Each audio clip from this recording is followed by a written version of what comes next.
Okay, David Herron here. It's been a while since I made one of these videos, and I've been really reluctant to talk about this in the past. A few Sundays ago at the church house, the preacher was talking about selfishness and how it can eat you up from the inside. And you know, it was one of them Sundays when you felt like he was talking directly to you, you know, and I thought, man, he's taking a page right out of my playbook here. So I thought a lot about it, and it's been bothering me. And as a lot of you know, I'm a avid morel mushroom hunter. Been hunting them since I was a little kid.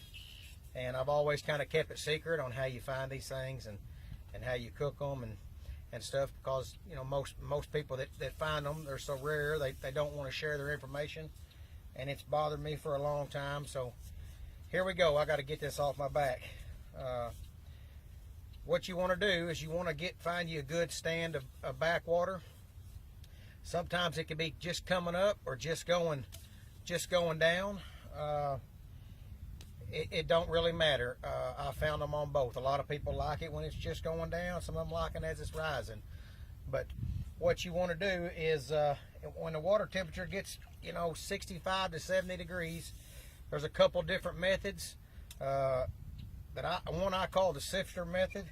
One is just where you get you a little sifter and you're basically kind of sifting, looking through what you got, looking for them. There's a splash method. A lot of people like the splash. I don't like that method because a lot of them it'll wash up on the bank, or it'll damage the ones that's underneath.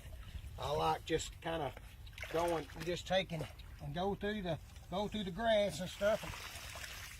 Go through the grass and like this in the backwater. Yeah, see, there's a couple there, and get these. Now, I've got a lot of questions.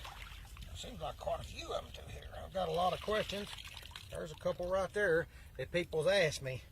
You know, them are nice ones right there. And a lot of questions people ask, and they're going, well, where does mushrooms come from? What makes a good, oh, them's good ones. What makes a good morel mushroom? I don't know if you can see them or not.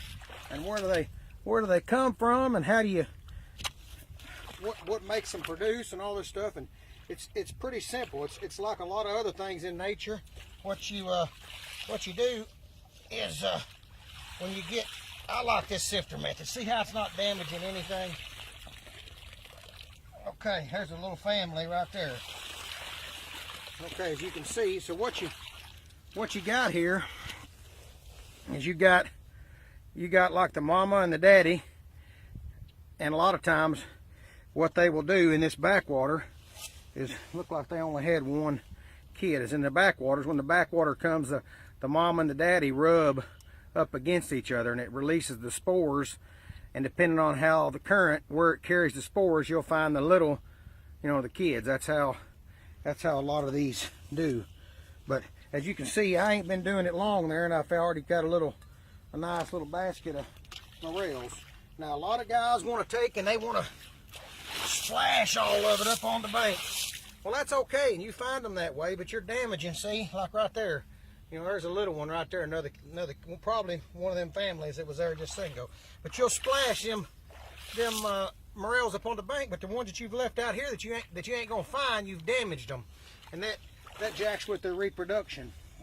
So I've heard, and you guys have probably heard, a lot of people say, "Oh, I found a bunch of them in the woods." Well, a lot of times that's true. You can find them in the woods, but what you run into is a lot of them in the woods, if they're around like poplar trees or sweet gums or them little mayapple plants, stay away from them. A lot of them are contaminated. There's them trees, them sweet gums put off an acid in the ground, and it contaminates them, and you don't want to make your whole family sick. So if you're wanting to keep from getting sick and find a lot of morels, try this sifter method in the backwater. Get you some hip waders. A lot of times you don't have to have full chest waders. Get you some hip waders. Go down the edge. A lot of people, you may not find none the first 5 or 6 times you go. It's just you find little groups of them here and there.